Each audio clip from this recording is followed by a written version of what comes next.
Hey guys, how you going? Hope you're all doing very well. This evening I'm going to be doing another movie review. This movie is a drama/horror film from Canada, English language, released in the year 2020, directed by Sean Linden, and this film is called Hunter x Hunter. So Hunter x Hunter is about a family of fur trappers that live in the remote wilderness in Canada.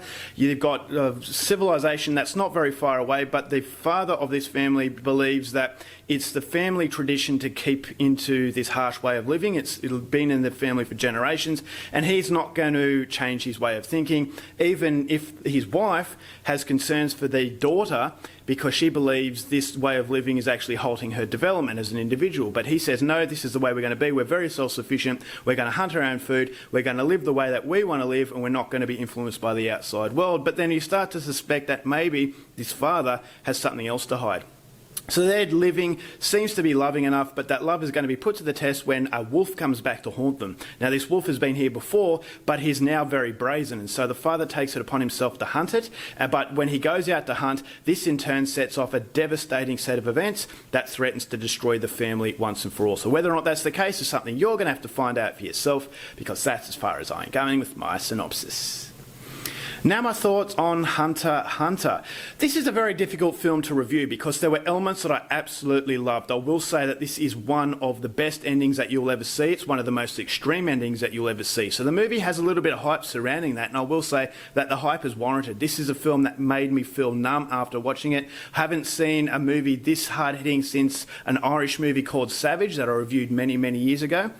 But the reason why this movie reminded me of Savage is because at the end of it, I didn't even realise I'd finished reading all the end credits. It's because I was just staring blankly at the screen because I didn't realise how far this director would go to actually provoke me into that response. And so that shows you how devastating this ending was. And I thought as though the ending was there so much more than just to be extreme for being extreme's sake, is that this is a tone to the film that was very, very consistent. So I felt as though the overall ending summarised what the whole film was about. The whole film was about harsh realities. The whole movie was about curiosity, and that curiosity sets a very unsettling world that this family were living in, is that they were fur trappers. This was a generational thing, but it shows you the harsh realities of that generational aspect that this father was holding, is that it was holding back the progression of his young daughter.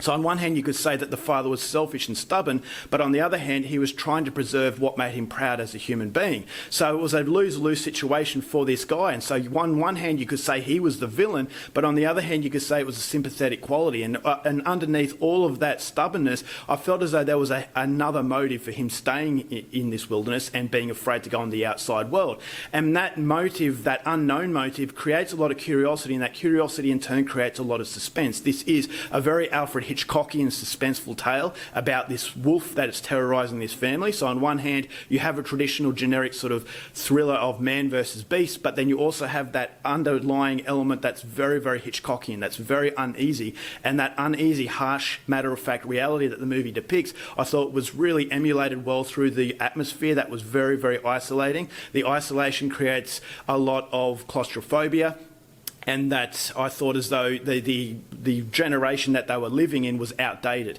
And unfortunately, the modern times are going to outweigh the old times, and so they really had to get with it. But what was holding them back? And so that's the curiosity, and they're the questions that beg answering. And as you answer each clue, it gets more and more intense. And so there is a facade of simplicity to this movie, but there is one line of dialogue just before the extreme situation occurs at the end of the movie that completely changes the perspective of the film. So that perception of simplicity turns into complexity the second time you watch it. And so I thought as though the director had a very strong commitment at actually giving you a tale that on the outside seems very generic and simplistic, but on the inside it actually creates layers to the film where you watch it a second and third time and you get a completely different experience. And so that was something that I really liked. I thought the acting performances were sensational.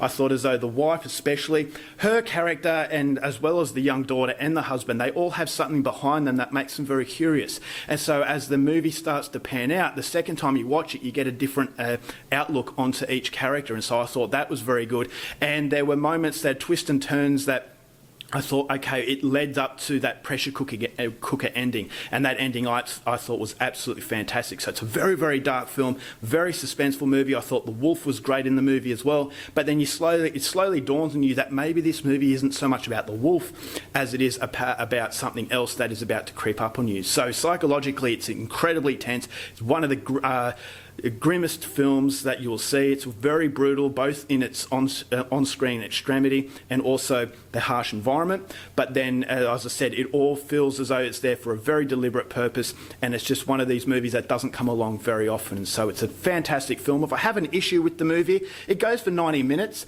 Now, I would say that I would have liked some of the themes to be explored a little bit more to get that fully rewarding quality, but I will say that it's not a major criticism in what was just a fantastic independent horror film from Canada. It's a drama slash horror. As I said, the dynamics between this family was very intriguing, so when the set pieces of suspense aren't happening at that particular moment, you're still interested in the side element that is the character motivation behind everything that's going on. And so if it sounds like your kind of thing, definitely go out there and see it, but be very careful, brace for impact, because that ending is going to hit you like a ton of bricks. So if it sounds like your kind of thing, go out there and see Hunter x Hunter. I really liked it. I'm going to give this film 4.5 stars.